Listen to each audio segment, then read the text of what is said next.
15 seconds. Yep. Oh, here we go. Yeah, I just got ding that we're coming on. Yeah.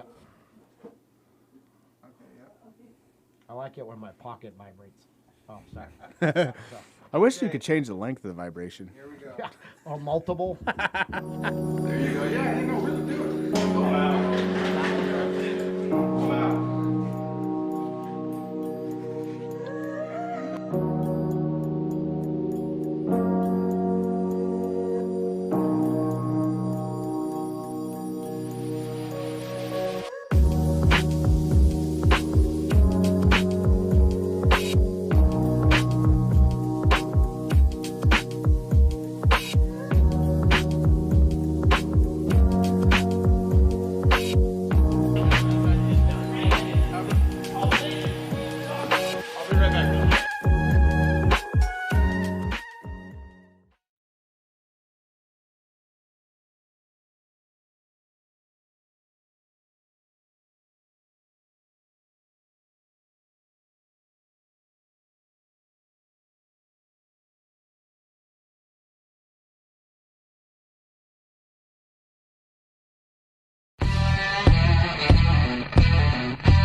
Welcome to No Limits Motorsports.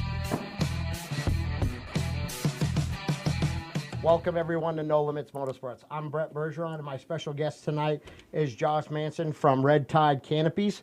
We're going to be talking to him all about some of the products they do, and he's down here for Streetcar Super Nationals.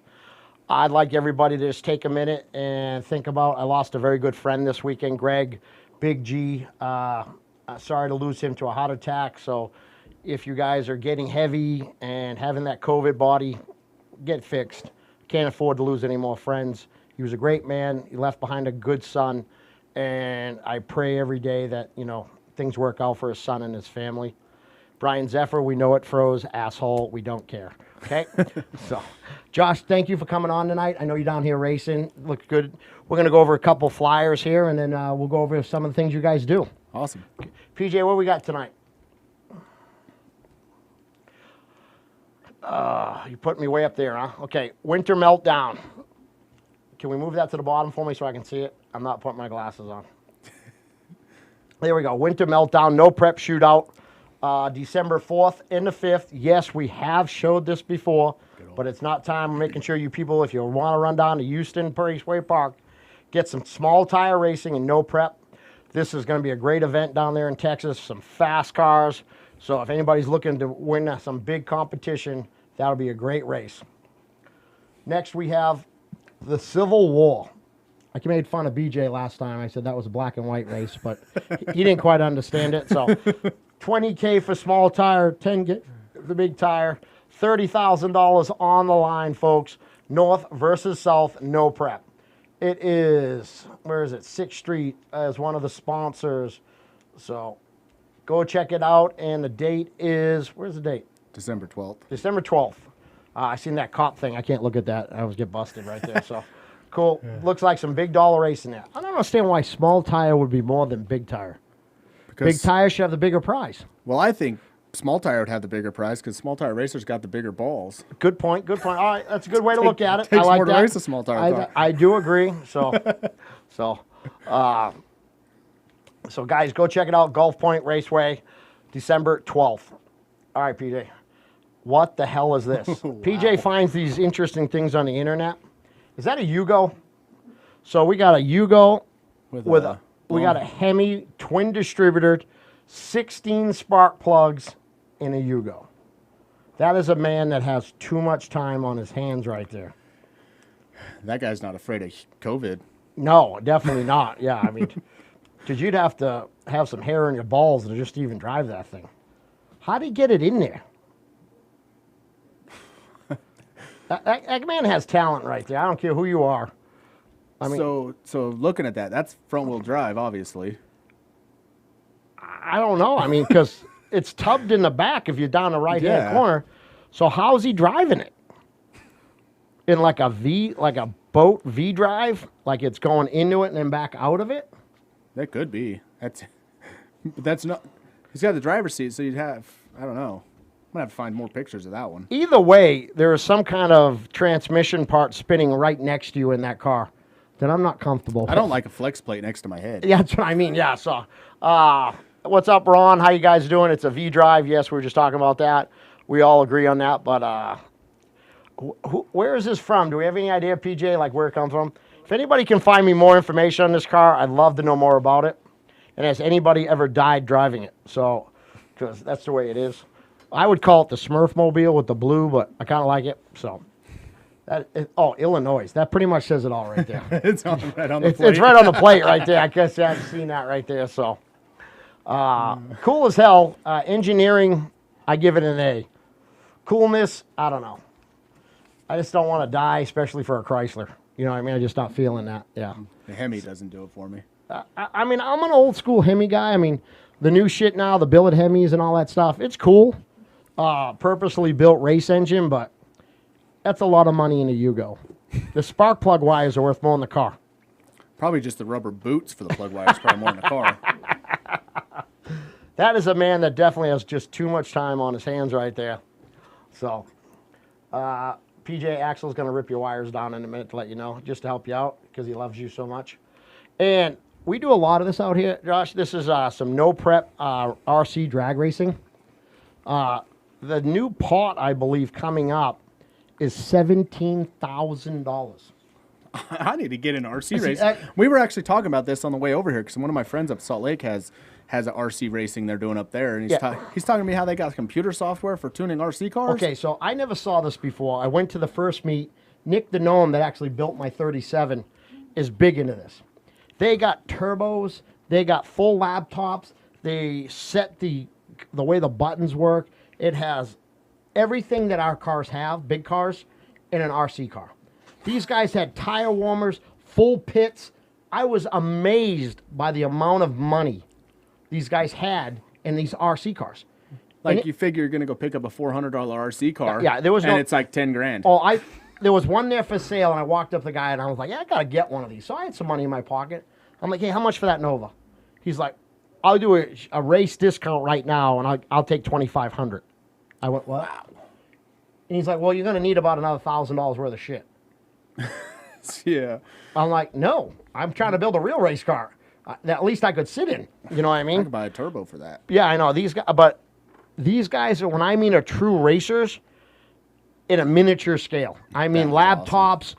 Tools, pit area. They have a tech department. They have all this stuff that we would have. I mean, the lights. I mean, just amazed on the amount of realism these little miniature cars have. That is freaking cool. And they're going 70 miles an hour and 134 feet. Oh. When I first seen it go, I was like, oh. You know, I was thinking remote control cars like, you know, you used to get at Toys R Us, you know. Yeah. No. These things are flying. Full wheelie bars. They put liners in the tires, carbon fiber, everything, different shot. I was like, wow. That is impressive. From a engineering standpoint or just the mechanicals of it was just amazing to me how much it was just like the big cars. And just to think, and that amount of distance, that speed, 70 miles an hour, that fast, what's that in a scale when you scale up to a normal car? Like Jeez, a it's a Pro Mod car, yeah. Car? Yeah, so I mean, was just amazed. And when I mean these guys were serious, I mean, it did look like a bunch of geeks in their mom's basement, but they were definitely putting right here. Me and BJ raced. Now, these are the stock cars right here. This was my test pass. Are your wheels turned? No, I think it's a image. Oh, yeah. But that was a stock one. See, that was BJ talking shit, and I wiped his ass twice in it. Yeah. And he picks the pink one. Yeah. So In my defense, I am much lower, so I can see the angle better. Him being at 6'5", see, he can't even bend his knees. He's so big and goofy. See that? Look at that. Like he's playing the Michael Jordan look. Yeah. And he's doing a burnout. That's cool. Yeah. So. They allow all-wheel drive in this? No, two-wheel drive. And they call it old school rules. I'm not really sure what that is. I think I saw this. Yeah. It So was live, right? we led an event, right outside the shop. I let them race outside the shop. And then the guy that puts it all on gave us the cars to race against each other. So he set up both cars, so there was no testing. But if you noticed, BJ switched me to the pink car. Yeah. And I still beat his ass. Beat him. Yeah, so 2 out of... Yeah. Is that a Mustang in the other lane? I believe it was a Mustang. Nah. Yeah, so... I'm a Mustang guy, but that pink car beat it. Yeah, but a real man can rock pink. I had no problem with it. So, but if you ever have the chance to go check one of these out, it's very impressive. They're all the way in Vegas, but just like us, where we raced, every spot is top secret, and they release it on the Facebook page on the day of it. So keep all the crazies out. Yeah. So, but it was when we had it here, we had 200 people out front. Wow, that's Yeah, I mean, that's awesome. I was like, this is ridiculous. People came out. It was a great time. There was no fighting, no bullshit, And when your car breaks, you walk over, pick it up, and walk back to your truck. You don't ask for better than that. So, it was a really good time. It's crazy. You get 200 people, and we can't even get that to a regular race. Oh my God, yeah. And the kids loved it. I mean, we had the little kids on the sideline betting each other for their candy and stuff. So, RC stuff is no joke. They play big. Just like when race off days, big ass, trust me, damn, So, right. We have another video? What do you got? Let's check it out. That's a pedal test right there. That looks like Mount Pleasant.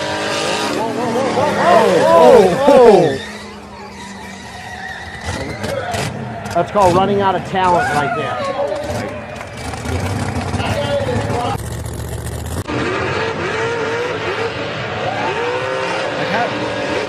What, do you hit the scramble button? Yeah, 4 times. I mean, 4 times hit scramble. Yeah.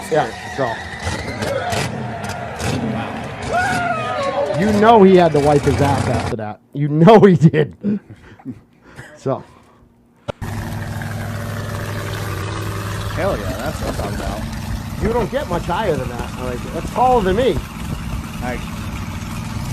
He's looking straight at his headers. Yeah. Look at that thing. That's a clean rat rod. I'm not a big rat car guy. My buddy Brian Zephyr loves these things.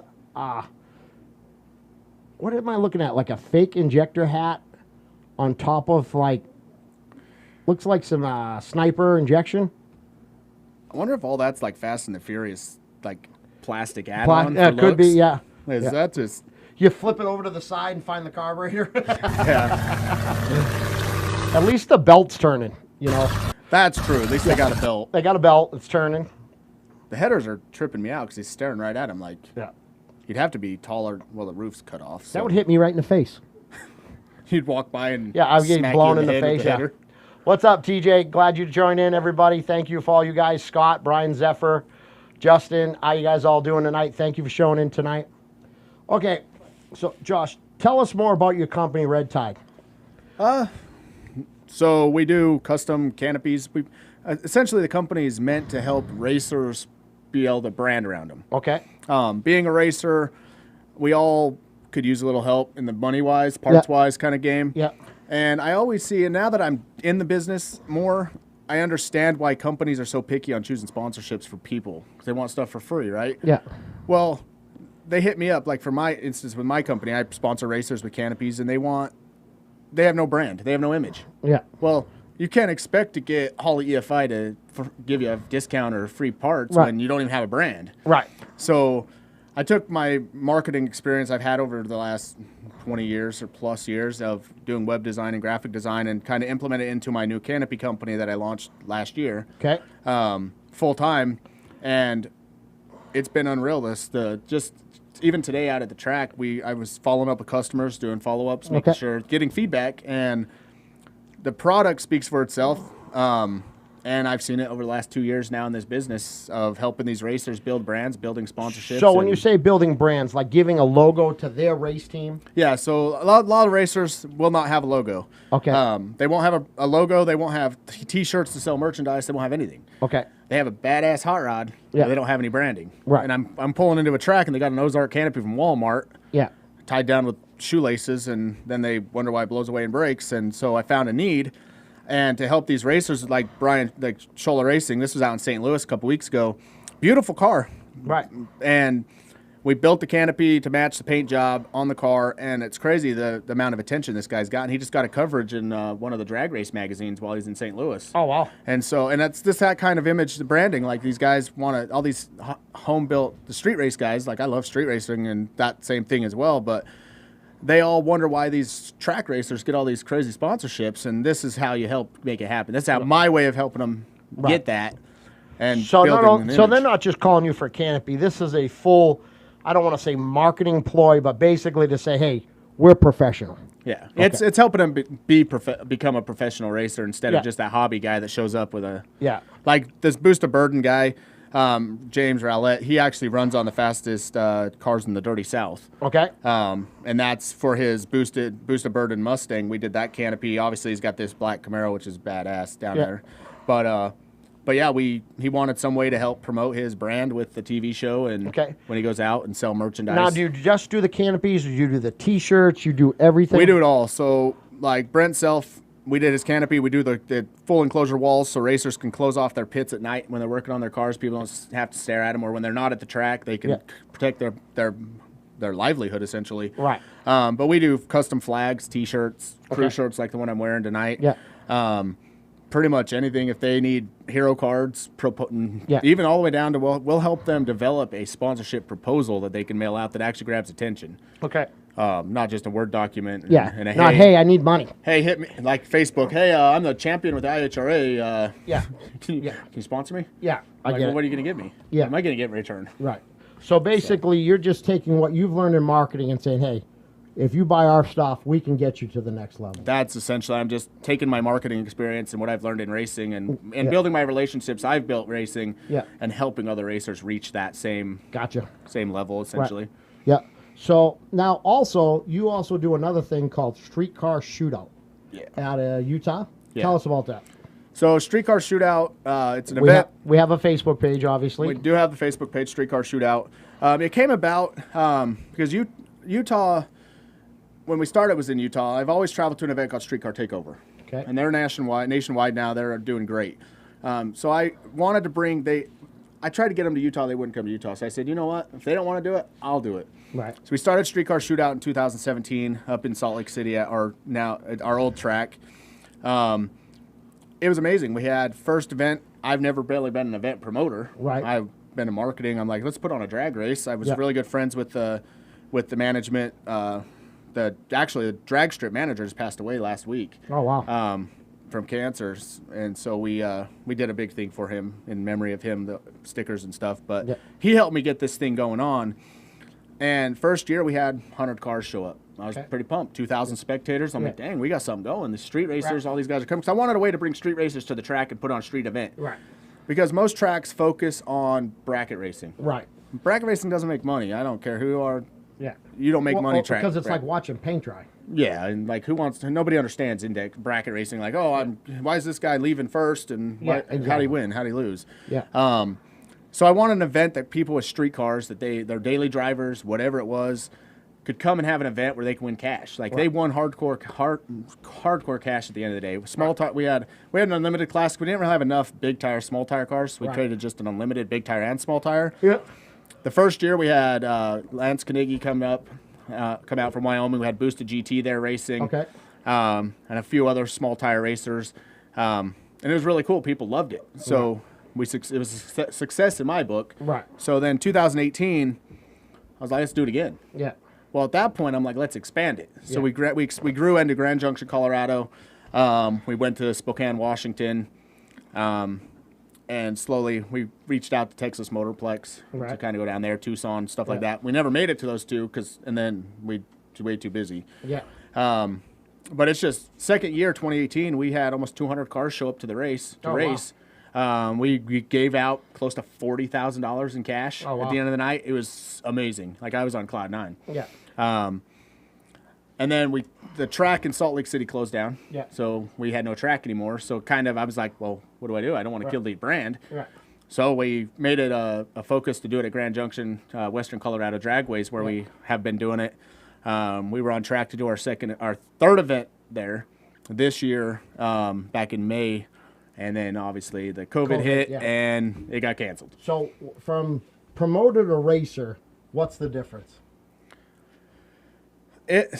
So being a promoter and putting on events, it's a lot of work, and it sucks because being a racer, I want to race. Right. But now you see both sides. But seeing both sides of the party, like I travel all over the country racing, and it's kind of fun. Like, you get these racers that piss and moan about every little thing. Yeah. And I'm sitting there going, you know what? Like, I look at Streetcar Super Nationals this weekend, and the amount of work that I was involved with, how I was with the marketing side, with Mel Roth, the amount of work that goes into an event like this. Yeah. And then people complain and piss all over it. It's like, you know what? I work my butt off. Right. To give you a place to race. Yeah. You don't have to go back. Like, I got to the point as a racer, I'm like, even as a racer, I still get to that point. Like, I was at another race. We were a Streetcar Takeover event or something, and I was just irritated because no, it was actually ADRL with Mel Roth in October. This is when it happened. We drove 40 hours total racing there and back. We paid in for the race. And it's not nothing with Mel and ADRL. They did a fantastic job with what we had to work with. But the temperatures, it was cold. Right. And we tested, got 2 test hits, and then they canceled the race. We didn't even do eliminations. Wow. And so me being a racer, the racer side of me is like, this is bullshit. Like, Yeah. I'm driving 40 hours. Yeah. I don't even get I a wanna chance to win. race. I don't even get a chance to win the money. Right. Like, I want to win some money and take it home. Right.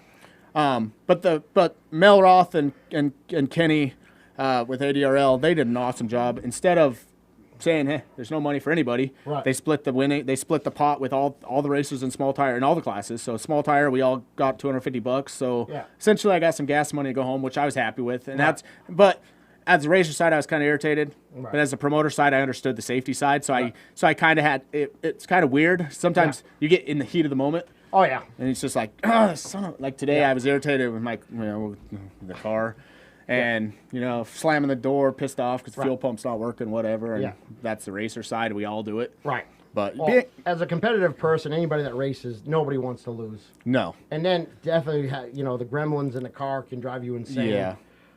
We got bit this weekend. We were filming Street Outlaws with BJ, and we went out there, and I turned the bottle on. His buddy comes over and thinks he's turned the bottle off. He took the bottle off. Yeah, so, yeah, I mean, to lose a race, BJ cut the best light, jumped out, hit the button, and it, bleh. I was like... He had all the fuel. We had everything. He had all the fuel, yeah. He had all the fuel. And I was like, I looked right over at the guy. I'm like, which way did you turn the knob? And he's like, what do you mean? I was like, never mind. That's off. Oops. Man. Things happen. Yeah. I mean, at the moment, I wanted to choke him out, but, that's how things are. But Yeah. So, streetcar, tell me, where does it go?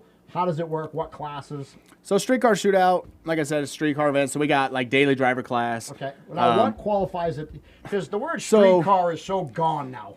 Yeah, daily driver class is essentially you are a 13-second car slower. Now, And we've had to fine tune the rules a little more to where it's not like you're not on a slick and a radial, you're on a normal street tire. Like you can put a Nitto 555R or a Mickey Thompson. so as ET long as Street. it's DOT approved. It's a DOT tire. Yeah. Obviously, a DOT tire, I can make a ET Radial Pro. It's a DOT tire, but Right. it doesn't count. Yeah. So because it's a radial. So is it you guys' decision on what's right or wrong? At the final day, at the end of the day, whatever I say works. And obviously, I'm one of those promoters that I'll work with the racers. If multiple cars in that class have a ET Radial Pro on their daily driver, then okay, we're gonna make the rule because they're all on it. We're not gonna make them all take the tire off. Right. Because they're all there. Yeah. But we try to keep it fair for everybody. We try to keep the spirit of the sport there. If somebody shows up in a tries to tell me they're daily drivers of tube chassis pro mod, Yeah. come on. Yeah. I'm not that stupid. Yeah, I exactly. understand. I don't want to get I've read small tire. I hate when a guy in a tube chassis Mustang shows up and runs 4.0, 4.1. Yeah. And here I am running high fours. Yeah. Like, it doesn't work for me. Yeah. Like, that sucks. Yeah. I I like spent all my money and then that thing pulls up and you're like, damn it. Yeah. Spend $5,000 to travel to a race and you're just donating it. Yeah. Like, that's no fun. Yeah, because, I mean, I go to a lot of street races and the word streetcar now is so gone. And I think a lot of that came down from Street Outlaws. Well, Because the original OKC show, they called it fastest street cars in America. Yeah. But then they had to change it because everybody knows a tube chassis car is not a street. I mean, in Oklahoma, yeah, it's legal. You can register it, whatever. But Yeah, but I but mean- it's like, Being registered does not make it, Yeah. If you got a 3-gallon fuel cell, if you can't drive at least a 40-mile cruise, when I and first overheat. got into it, I remember back in the day with Ron Sansbury and them guys, they had to drive 25 miles, not break down, not have Yeah. any problems. And that was a street car. And that's what I like about the True Street classes. And that's one class we were going to add into the event this year. But it's hard because a lot of these True Street guys they bend the rules. So we kind of have to. It's fun being on the promoter side. It's a lot of work. Like Yeah. it's fun because you meet a lot of cool people, and become friends with a lot of people. Yeah. But There's man, always that one guy pushing the envelope, pushing it to the end, and then getting pissed at you as the promoter when you say, no, it ain't happening. Yeah, it's like. No, man, you brought a pro mod to run a 13-second class. If you can run a 13, fine, but I know that pro mod's Yeah, pedaling. yeah, you can't pull enough power out of it. Yeah. You So- unplug 7 cylinders. Yeah. So when people come in my shop and they dyno, I'm like, oh, what are you bringing? Oh, it's a street car. It's got a 3-gallon cell. No, it's not a street car. Yeah. Show me how to roll the windows down. You got Yeah. 4,000 horsepower street Yeah, car. that's I was looking at Axeman's car this weekend, and I'm not saying I'm bad at Axeman. He's a great guy. He actually become a friend of mine now. But it's a solid billet Hemi, F3 Pro Charged. I'm like, Right. this is no longer a street car. Yeah. Yeah, I mean, when you got $20,000 in electronics in it. When your block costs more than most people's houses. Yeah, exactly. Oh yeah, so Well, now I guess not anymore. You're paying for the bathroom, but yeah, it's a bathroom now, cost but of houses still. now. But I'm like, how can you call this a street car? It's not. Well, I love it when guys like I was down at the Annihilation No Prep in Midland, Texas, Yeah. a couple months ago, and it's funny when you see these guys blowing alcohol Hemi. Yeah, it's my street car. Yeah. Did you drive it to work? No, I can drive to the gas station. Yeah. Well, yeah, every corner. Yeah, it was funny this weekend. There was an Audi out there, Frank from Limit Motorsports. Did the 2-wheel burnout, then it clicks into all-wheel drive. Like a GTR. Yeah, just like a GTR, a 5-cylinder Is this Audi. the one that was with Tobasso? Yeah. The yeah, blue one? The blue one. Oh, man, I was watching those videos. Yeah, Man, that I've thing- done a lot of machine work for Hank and everything, and I'd never seen this car in person. Let me tell you something. I stopped and was like, oh, because it was that fast. I saw some video on Facebook stories, Yeah. and I've never seen that dirt road. Yeah. And that car was leaving on. Yeah. I'm like, whoa. Yeah. It back half that, that back eighth like you never saw. I mean, he must have been trapping 160 miles an hour. And it didn't phase the car at all. Oh, my God. And he can pick his kids up in it. I've seen That's him a do street it. car. That's a street car. You know what I mean? I was like, He probably drove it to the. no, he trailed it just in case something broke. Oh. But he could have. I mean, his shop's at the Speedway. But I'm not a big import guy, but let me tell you, I was a fucking believer after that car made the first pass. I was impressed with what I saw Yeah. on that. And then the second pass was faster, so I don't even know if he was playing. I was just like, okay, I need an What are you Audi. doing, dude? Yeah. I was like, sell it all. I got an Audi. So, is there any 10.5 NA classes out there? I think in Texas they have a 10.5 NA class. There's a lot of That- NA classes. That's Texas it seems Pro like. Stock, I think, ain't it? Yeah, I think so. Yeah, that's the only one I know of is Texas Pro Stock. Nice haircut, Brett. Thank you.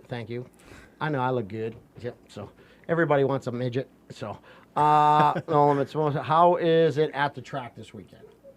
It's actually been the weather's phenomenal. Yeah. Like compared to last year when it rained for 3 days. Yeah. This week, the weather's been perfect, and there's great car count. We got I believe 20 cars in small tire. Oh wow. There's 20 cars in limited small tire. Okay. Big tire no time. I'm not quite sure. I think they had a dozen cars or so. Yep. Pro Mod was running their fastest Pro Mod class tonight to see who has the fastest, baddest Pro Mod on the planet type deal. Now, do you think that when Mel opened that St. Louis race with the fastest street car out there in St. Louis, do you think it took away? Because I remember the first year he had it, my ex-wife and me were running a dragster, and she was just trying to license, and Mel let her go out and license. And there was like 50 Pro Mods here. It was ridiculous. Do you think it killed some of the car count being?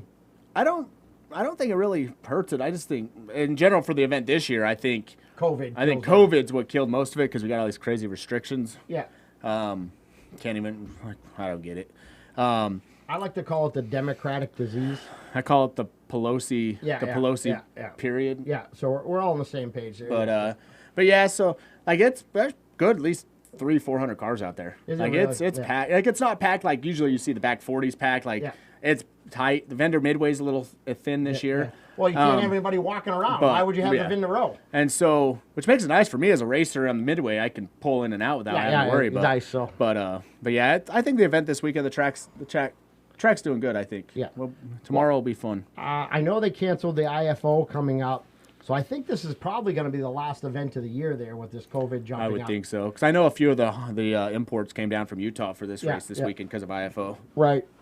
I mean, I understand the need for all social distancing and everything like that, but we need to race. That's the bottom line. And racers, how many gallons of antifreeze do you think in our lives we've ingested? You know how much honing Race oil's gas. in me? I can't even count. You know what I Like- mean? Yeah. So, I mean, we're going to die of something anyways. Yeah. They tested me for the Street Outlaws, and they're like, do you think you're positive? I'm like, I'm positive I got something, but I don't think it's COVID. Yeah, You know what I right? mean? So, Like, yeah. you'll probably die from something else, not COVID. Yeah. So, I understand it's a serious thing, but I just don't feel it yet. Yeah. I just don't understand it. I think it's overplayed a little bit. I think the scare tactics are there. Like a couple weeks ago, we were in Utah, and all of a sudden, 9:30 at night on a Sunday, we get a Amber Alert message to our phone saying social distancing, mask mandate enforced, news coming soon. I'm like, why do you got to scare everyone? And then all of a sudden, toilet paper's gone again. Like, where's the toilet I know. paper? I went this morning to buy it for the shop. I was like, oh, this shit again. Where's the water and the toilet paper? Yeah. Like, when did they ever say that COVID gave you the shits?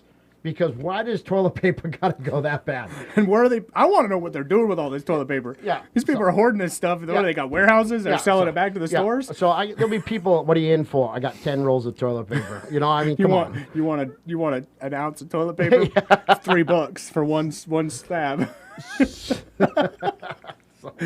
So back to the racing at the track. What are you racing? What class is your car? So I'm racing my car, my Mach 1, small tire, no time, and Pro 275. Yeah. There's the car there. Beautiful car. I've seen it before. It's a handful right now. Still a 4.6, 4-valve. Still a 4.6 liter 4-valve mod motor. Yeah. Basic build on it, honestly. Yeah. The motor it's in it now. This picture was from St. Louis. Yeah. The motor that was in that car that weekend was a 5-liter stroker motor.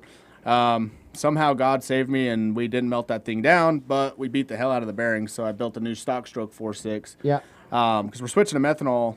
So I decided to go back to stock stroke and high compression. So we're running a stock 4.6 stroke with 12-to-1 compression. And So when you say we are now, so you're out here this weekend, new combination. yes, Trying to dial it in the weekend of the race. It is, yeah. So, mind you, we were in St. Louis the weekend before Halloween, I believe it was. Yeah. No, it's Halloween weekend, basically the week right before. And we got home, I changed the oil, drained the oil, it's a little shimmery. I'm like, oh, crap. There you go. And so I cut the filter open, some copper in it. I'm thinking of the thrust bearing because my converter pressure was showing, my data log was showing 110 PSI converter pressure. So I'm like, oh, that's a lot of pressure on the back of that thrust. Yeah. Pulled the pan off, more metal. I'm like, Yeah. great. So first one I pulled that rear main cap, see if thrust is good. The thrust looked brand new. Really? Come to find out, it had some machining issues in the mains, and they were kind of out of whack, and it spun a main bearing. And Gotcha. the rod bearings had a lot of. We were really aggressive with our timing from racing up in Wyoming and up in Mount Pleasant. Right. We had a really aggressive timing. But you're like 6,000 feet up there. Yeah, we're racing on average. DA is 9,000 feet, and in Evanston, Wyoming, we're almost 13,000 feet. Yeah, you probably get away with 10 degrees more. And trying to spool the turbo there would take freaking 20 minutes. So Right. we had to throw some aggressive timing, and so we were sitting on trans brake 36 degrees of timing. Like on a mod motor, we usually don't run that on a 4.6. Right. Yeah. So we had 36 degrees of timing all the way through on the trans brake build and boost. Well, we went to St. Louis, sea level, we're 500 feet below sea level. Right. Well, 36 degrees of timing, and Yeah, we yeah. didn't really mess with that. Yeah, we were spicy. I tell everybody we were running ghost pepper. Yeah. But somehow the rods and everything stayed in the motor, and but the bearings kind of weren't happy. That so. was the weak link right there. And so we, it's been a mad thrash. We spent 3 weeks machining a new block, balancing a crankshaft, got the motor back together on Sunday. Right. So assembling everything on Friday, Saturday, Sunday this last weekend. I noticed we had a fuel pump issue. We're dropping 20 PSI on 30 pounds of boost. It's not good, melt pistons. Yeah. Which we didn't, thankfully, but we decided to upgrade the fuel system because my plan is to go to methanol. Yeah. So I decided to give that Aeromotive 10-gallon per minute fuel pump a try. Yeah. And that is a beast of a pump. Yeah, I'll tell you what. We just put one in BJ's twin turbo car, and it's a monster. The wiring makes no sense to me. Like, if Aeromotive people watch, you should figure out that 14-gauge wiring, go into a 4-gauge wire. Like, that's just asinine to me. I don't get it. But we were having some issues, so we didn't make any hits today. Yeah. Because we were running into, pump was wigging out on us. Well, come to find out, it was a fuel filter issue. We were running a Weldon 10 micron stainless filter. Yeah. And it was just not enough surface area to flow the fuel at that 10 gallons a minute flow. 600 gallons an hour? Yeah, that's a lot of fuel. That's a big pump. And so I was on the phone with Aeromotive off and on all day, dealing with my buddy John Gentry from Barron Racing. He was helping me with Diag, and James Tall from the Cletus McFarland group was helping me figure it out. Luckily, we got it figured out. So tomorrow we finally will race. So what goes on there tomorrow at the track? Is it qualifying tomorrow, or is it testing? Qualifying is tomorrow. We get each class gets 2 qualifying hits tomorrow. Yeah. We'll be making 4 total hits, in 2 in small tire and 2 in Pro 275. Okay. And then eliminations start tomorrow, Friday? Yeah, tomorrow is. Friday. My weeks are all blending together. They're all blending together. So Saturday eliminations will start Saturday. It'll be one more time trial qualifying on Saturday morning, and then we'll go into eliminations into Saturday, Sunday, and and I don't know. This little Mustang, I never give up. People keep telling me. So what class is it actually running in? The car will be in small tire no time and Pro 275, which is no time class. Okay. So so we're going 275, 2 classes with a brand new combination. Kind of throw the kitchen sink at it. What's the quickest the car has run so far? The fastest the car has ran was in St. Louis, running out of injector. Yeah. Which really hurt us. We went 5003 at 144 miles an hour. Which is down. We were down 10 mile an hour, but we know now with the fuel we're out of fuel. Like, injectors were at a 98%. So you're banging on that 4-second door. Oh yeah. Yeah. Okay. It's there. Yeah. And the car, we were looking at the data logs, and the logs we're sitting there at 480s. Like the data logs should run 480s, which is for a stock bottom end, like not stock bottom end, a Texan aluminum block with stock main caps. Like it's not a strong block in general. Right. And most of them will start splitting mains at 450, 460, 70s in that area. They'll start. So I'm really pushing this 4.6 because I really want to get that car into the mid-4s. I want to run a 4.6 with a 4.6 before I switch. So that's your goal right now. 460s are my goals with a 4. What's better than a 4.6 running a 4.6? Matching numbers. I get it. So I love it. So who's wrote in now? No, we're not shutting down the economy, Brian. That's my best friend. He's a weirdo. He's Tattoo Jesus. So I like the name, Zephyr. Zephyr, yeah. Zephyr's nice. Yeah. So he's covered completely in tattoos, even his ass. Nice. So, he's got an octopus coming out of his asshole. So, our friend Dick tattooed it. So Dick was all up in that ass. So, so he's a little weird, but he's my good friend. So, he's one of them, people, Yeah. So that's awesome. So all these racers that see your red tide canopies, where would they find, you for these canopies? Do you guys have a website? Is it a Facebook page? So we have facebook.com/Red Tide Canopies. That's our Facebook page. Okay. We put a lot of pictures of product on there. We feature some of our sponsored racers as they do real well at the racetrack. Yeah. And it's fun because we got a lot of street outlaws. We have canopies of ours. Robin Roberts has 7 of our canopies. The dude's awesome. Wow. Brad Jepson, that GTR probably looks familiar for you guys. I've seen that GTR, yes. They just got back from Hail Mary Derby, both GTRs. Yeah. Did very well, both well into the 7-second range. Yeah. Awesome. Cody, you should for $100,000. For a $100,000 transmission. Yeah. So, I can't afford a GTR. That's just way too much. I would love to have one. I think they're cool, as a daily driver. But knowing me as a racer, I'm a gearhead. I'm gonna rip that thing apart and try and put. But you gotta. How long does a canopy like that take when a person orders it? Once it's approved. So usually when they send me a design, I usually have that thing done within 24 hours. Actually, a lot of my customers, out of the track today, a lot of them are like, dude, I didn't know how you do it. I was talking to one of my friends from California, and he's like, what's crazy is I ordered the canopy, and within an hour, you had my design to me. And like I tell my customers, I tell it all the time, time is money, and I don't have time to waste either one. I don't want to waste my time, and I don't want to waste my money, and, and I don't want my customers to waste their time and their money. So give us an idea. So these racers know, what does a basic canopy cost? Like, design, is there a design fee? Is there a tent fee? So all of our canopies include design and shipping. Okay. I don't believe in, and during this COVID, UPS, FedEx, they keep raising their prices on me, but I have not raised my price. I've actually, like right now, we've actually dropped our prices for the month of November. Like a 10x10, just canopy by itself, 10x10 with a printed top frame and a storage bag with wheels, $7.99. I can't beat that. Usually about $1,099 or $1,100. Yeah. 10x20s, like what you see in the photo. Yeah. Those with just a canopy, no walls, anything like that. Those right now are going for $13.99. They're usually $17.99. Yeah. We have our smaller 10x15, which doesn't have the center support leg on it. Right. Those are going for $11.99 right now. They're normally $13.99. So. And how big of a canopy will you make? The largest pop-up canopy we make is a 13x26, and they had a photo of it somewhere on there. It's a Central Power Systems canopy. It's on the next post right there with the. But that one, it's a Central Power. That one's a 13x26, and it's massive. When I say massive, like these 10x20s are sitting on max height, a lot of them. Yeah. This 13x26, it's on that one with the PSCA. Up one more. It's on that post, but right there. Yeah. That one is not even on its full height. Yeah. That's a 10x10 at full height. Yeah. And then the 13x26 next to it, that's not even on full height. That's the lowest setting it goes. Oh, no kidding. So you can literally put that up another foot higher, and you could stick a funny car under that thing. Oh, wow. And it's crazy because a lot of these races, like that's Robin Roberts with Street Outlaws No Prep Kings, and he loves those canopies. Like it was fun going to Odessa and meeting these guys and getting feedback from Robin because the dude's awesome. But he loves that. But it's crazy to see the difference. Like that's a big difference. So if you're a pro mod racer or funny car racer or something like that canopy right there is what you would want. Okay. Obviously, you can do the pro stock awnings on your trailer. Right. But some people don't have that $6,000, $7,000 to buy it. You can buy that 13x26 for $2,600. Oh, wow. Some big Custom difference. printed with your logos and everything. So it definitely helps. Yeah.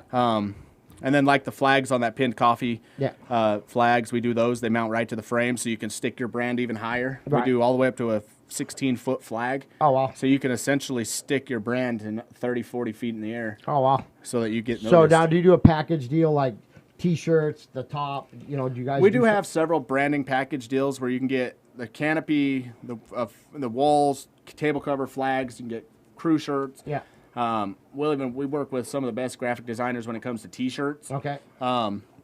So, and then my website coming soon. We're actually building a whole new website to make it easy for people to order online. Okay. We definitely just launched a new PayPal payment financing. Okay. They're doing a pay in 4, so you can make 4 payments on something, or you can just do the normal financing they offer. So, but we're integrating that into the new website so we can finance these for people that want to finance them. Oh, that'd be great. Because not everybody has $3,000 to buy one. Well, you got to figure most guys that race are working class people. Yeah. And, they don't have unlimited budgets, but they want nice stuff. And if you want to get to that level, you got to spend some money. Yeah. So that's awesome. You guys are doing that. So it's all about helping the racers, being a racer and starting from the bottom. Yeah. Like, I remember first time I came to Street Car Super Nationals, I was on an aluminum tilt deck trailer with my car and a golf cart sideways on it. It was like a 20-foot flatbed trailer, and I had all my tools in the bed of the truck. Yeah. And just going and working my butt off selling these canopies and doing the promotion. It's helped me get to where I'm at now with our gooseneck and that's awesome. the truck and the So, golf carts. Well, I want to wish you good luck this weekend racing. I hope you guys sell some canopies. I'll be out there this weekend. I'll come by and see you, and I want to thank you for coming on. Yeah, I appreciate you asking me. Cool. I appreciate it, sir. Thank you. There you go. Yeah, really do it. How was that, bud?